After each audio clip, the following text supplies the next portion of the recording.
नमस्कार साथियों, आप सभी का इंग्लिश कैंपस पर स्वागत है।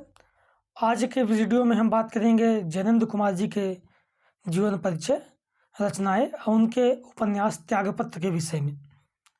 त्यागपत्र उपन्यास में उपन्यास का सारांश, पात्र परिचय, विषय वस्तु, अन्य महत्वपूर्ण परिचयोपयोगी तथ्य आदि बातें देखेंगे, जानेंगे। तो आइए शुरू करते हैं। सबसे पहले हम जैनेंद्र कुमार जी का जीवन परिचय देख लेते हैं। जैनेंद्र जी फ्रायड से प्रभावित रहे, मनोविश्लेषणवादी हैं, फ्रायड से प्रभावित हैं। इनका जन्म 2 जनवरी 1905 ईस्वी को कवड़ियागंज, अलीगढ़ में हुआ था। मूल नाम आनंदीलाल था। गुरुकुल से इन्हें जैनेंद्र नाम दिया गया। ठीक, मूल नाम ध्यान रखिए, आनंदीलाल। यह भारतीय स्वतंत्रता आंदोलन से जुड़े रहे। प्रेमचंद के साथ मिलकर लाहौर में हिंदुस्तानी सभा की स्थापना की इन्होंने। डॉक्टर के मुंशी प्रेमचंद के साथ इन्होंने भारतीय साहित्य परिषद की स्थापना की। इसके अध्यक्ष महात्मा गांधी बनाए गए। जैनेंद्र प्रेमचंद की मृत्यु के बाद हंस पत्रिका का संपादन भी कार्य इन्होंने किया और मृत्यु इनकी 24 दिसंबर 1988 ईस्वी को हुई। 83 वर्ष के थे तब जो इनकी मृत्यु हुई। ये थोड़ा सा जीवन परिचय था इनका। रचनाएं देखें तो उपन्यास इनका परख 1929, सुनीता 1935 और त्यागपत्र 1937, कल्याणी 1939, सुखदा 1953, विवर्त 1953, व्यतीत 1953, जयवर्धन 1956, मुक्तिबोध 1966, अनंतर 1968, अनाम स्वामी 1974 और दशहरक 1985 ये इनके उपन्यास हैं।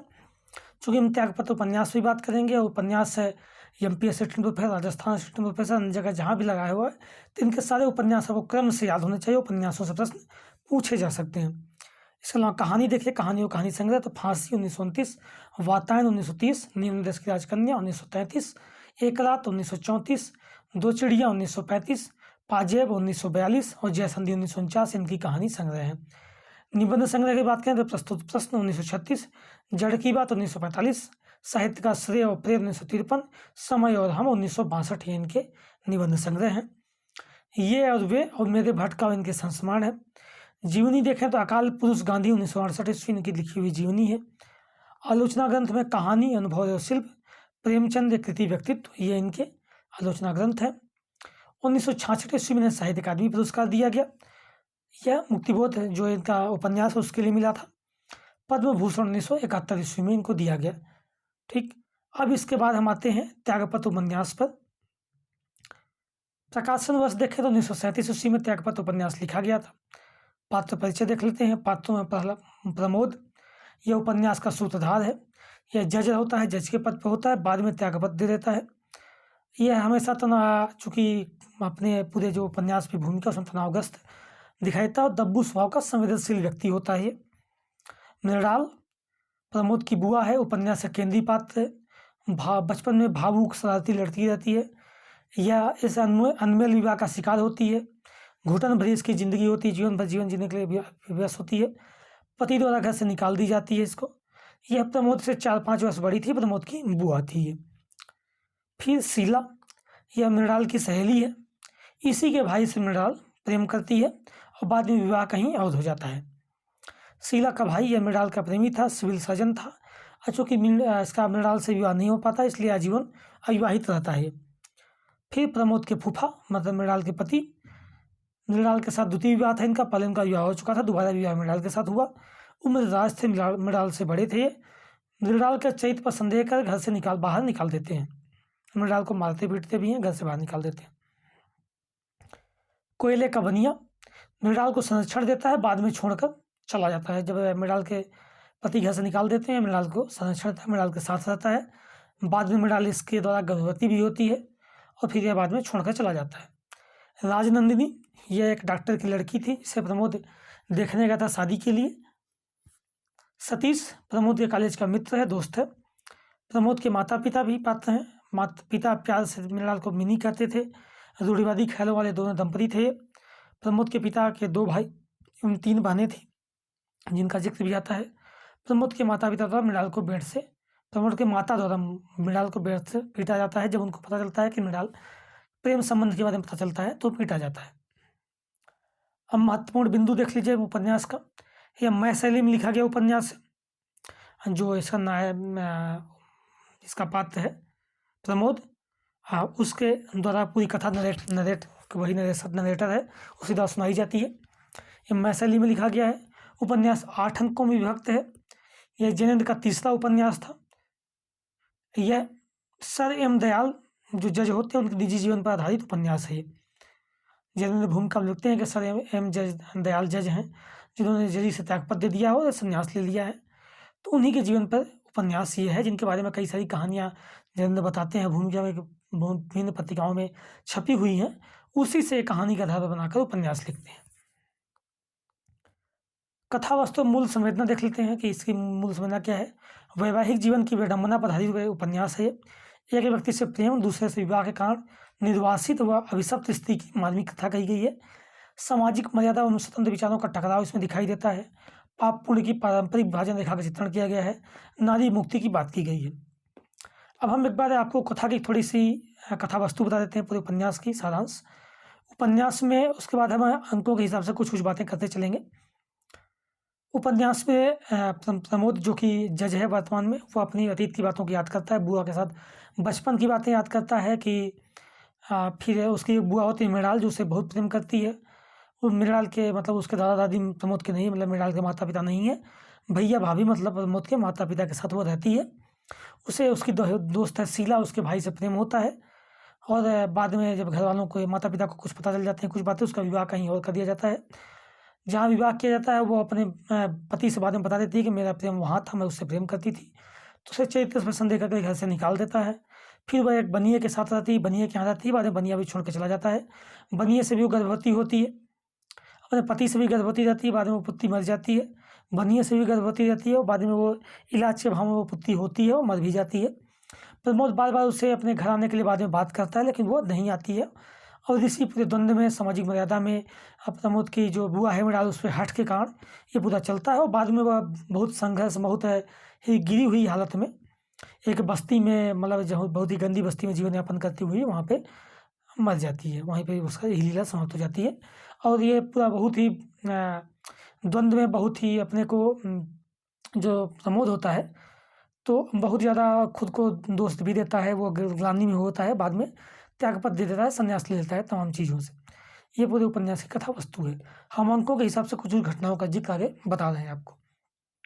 उपन्यास की कहानी अंकों के हिसाब से अंक 8 है, मैंने बता ही दिया। कुछ कथन भी देख लेंगे हम। जैसे अंक 1, प्रमोद की बुआ के साथ बचपन की यादें, वो बुआ की शादी की बात अंक 1 में है। इसमें एक कथन है कि नहीं भाई, पाप पुण्य की समीक्षा मुझसे नहीं होगी, जज हूँ, कानून की तराजू की मर्यादा जानता हूँ, पर उस तराजू की जरूरत को भी जानता हूँ। ये प्रमोद स्वयं सोचता है। अंक 2, शादी के 4 दिन में बुआ का घर आना, शीला के भाई को बुआ की चिट्ठी भेजना और फूफा के साथ पुनः विदाई, ये अंक 2 में जिक्र है। अंक 3, विवाह के 8-10 महीने बाद बुआ का फूफा से अनुबंध के कारण बुआ का नौकर के साथ घर आना। बुआ गर्भवती थी। 3 महीने बाद पिता के मनाने के पर फूफा जी द्वारा विदाई कराना। इसमें एक कथन है कि थोड़ी बहुत रगड़ सगड़ होती रहती है, रगड़ झगड़, पर पति के घर के अलावा स्त्री को और क्या आसरा है, यह जो प्रमोद के पिता है वो मृणाल से कहते हैं, मतलब अपनी बहन से कहते हैं। अंक 4, प्रमोद का जीवन और बुआ के बारे में विचार करना, चिंतन मनन करता है प्रमोद। बुआ द्वारा मृत कन्या को जन्म देना, फूफा द्वारा बुआ का त्याग कर देना, बुआ का कोयले की दुकान वाले बनिया के साथ रहना, प्रमोद के पिता का देहांत, प्रमोद का यूनिवर्सिटी में BA की पढ़ाई करने जाना, प्रमोद का बुआ से मिलने की सोचना, क्योंकि जहाँ प्रमोद पढ़ाई कर रहा होता है वहीं पास में बुआ बनिए के साथ रह रही होती है। अंक में इसमें देखिए क्या कथन कि जीवन में एक बात तो नहीं है, दसियों बातें हैं, वे जी में ऐसी जगह बैठ गई कि घुमड़ती रहती हैं, पर उन पर आंखें मिचूं तो भी नहीं मिच सकती हैं, प्रमोद सोचता है। अंक 5, प्रमोद का वर्षों बाद कोयले वाले के यहाँ बुआ से मुलाकात, अपनी शादी का जिक्र करता है कि शादी की चर्चा चल रही है। बुआ द्वारा सभी घटनाओं को बताना, अपने जीवन की सारी घटनाएं बताती है, अपने प्रेम का सच बताती है कि कैसे कैसे घटना घटी। कोयले वाले के से गर्भवती होने का जिक्र कि कोयले वाले के सुधा एक बच्चा उसके पेट में है। अब इसमें देखिए मृणाल का कथन है कि जिसको तन दिया उससे पैसा कैसे लिया जा सकता है, ये मेरी समझ में नहीं आता। तन देने की जरूरत मैं समझ सकती हूँ, तन दे सकूंगी, शायद वह अनिवार्य हो, पर लेना कैसे दान स्त्री का धर्म है, नहीं तो उसका और क्या धर्म है। तो ये स्त्री के आत्मदान में ही मुक्ति है, ये बात यहाँ स्पष्ट होती है, कहते हैं जैनेन्द्र। अर्थात उपन्यास में स्त्री को आत्मदान में ही मुक्ति का मार्ग दिखाया गया है। अंक 6, प्रमोद द्वारा बुआ के घर से चलने के बाद मृणाल द्वारा मना कर देती है। प्रमोद बुआ से घर चलने के लिए मनाता है, लेकिन मृणाल उसे मना कर देती है। प्रमोद मतलब बहुत ही ग्लानि में, शर्म में वहाँ से चला जाता है। ये मृणाल का प्रमोद से कथन है कि मैं समाज को तोड़ना फोड़ना नहीं चाहती, समाज टूटा कि हम फिर किसके भीतर बनेंगे। यह ठीक बात तो ठीक है कि सत्य को सदा नए प्रयोगों की अपेक्षा, लेकिन उन प्रयोगों में नहीं, उन्हीं को पढ़ना चाहिए और डालना चाहिए जिनकी जान के अधिक समाज दर्द नहीं रख गई है। जब उससे प्रमोद घर चलने की बात करता तो कहता कि नहीं, तुम सामाजिक आदमी हो, समाज में तुम्हारी मर्यादा है, तुम वकील हो तो वकील बन गया होता है, तुम मुझे ले जाओगे तो समाज में बदनामी होगी, समाज को मैं तोड़ना फोड़ना नहीं चाहती हूँ। अंक 7 में प्रमोद की बुआ की चर्चा माँ से करता है, माँ नाराज हो जाती है। प्रमोद की बीए फाइनल की परीक्षा बुआ की पुनः खोज करता है, वह अस्पताल में खोज करता है। प्रमोद का डॉक्टर की बेटी राजनंदी से विवाह के लिए मिलने जाता है, फिर बाद में वहाँ बुआ से उसकी मुलाकात हो जाती है। शादी का प्रस्ताव बाद में नहीं पूर्ण होता राजनंदी से, जब उनको पता चलता है कि ये ऐसा संभव बता देता है कि मेरी बुआ है, ये मसले हैं, तो शादी का प्रस्ताव टूट जाता है और बुआ ही बाद में वहाँ से चली जाती है। अंक 8 देखिए, आखिरी अंक। प्रमोद की बुआ के याद में चिंतन करता है, सोचता है बुआ के बारे में। प्रमोद वकील बन गया होता है, बुआ का पत्र मिलता है जिसमें अपनी व्यथा व समाज के विषय में लिखती हैं, जहाँ वो रह रही होती हैं बहुत ही गरीब तबके के लोग वहाँ रहते हैं, तो लिखती हैं। प्रमोद की माँ का देहांत हो जाता है। प्रमोद बुआ से मिलने जाता है, बीमार बुआ को घर ले जाने की बात करता है, किंतु वह मना कर देती हैं। बुआ निम्न वर्ग का उद्धार करने के लिए प्रमोद से कहती हैं, उससे पैसे ही मांगती हैं, लेकिन प्रमोद दे नहीं पाता है। फिर 17 वर्ष बाद बुआ को देहांत की खबर मिलती है प्रमोद को। प्रमोद ग्लानि में आ जाता है, अपने जज के पद से त्यागपत्र दे देता है। वो लिखता है, आखिरी लाइन ये है कि पुनश्च इसी के साथ वह सही करता हूँ कि जजी से अपना त्यागपत्र मैं दाखिल कर दिया है। उपन्यास का यहीं पे अंत हो जाता है। तो ये पूरा उपन्यास की 8 अंकों के हिसाब से पूरा कथा वस्तु है। कुछ अन्य महत्वपूर्ण तथ्य देख लेते हैं हम इसमें कि हिंदी ग्रंथ रत्नाकर के संपादक प्रेमी जी के अनुरोध पर यह उपन्यास लिखा गया, ये जयेंद्र स्वयं लिखते हैं। 1965 के अभिनंदन समारोह में इस उपन्यास का नाट्य रूपांतरण मंचन भी किया गया था।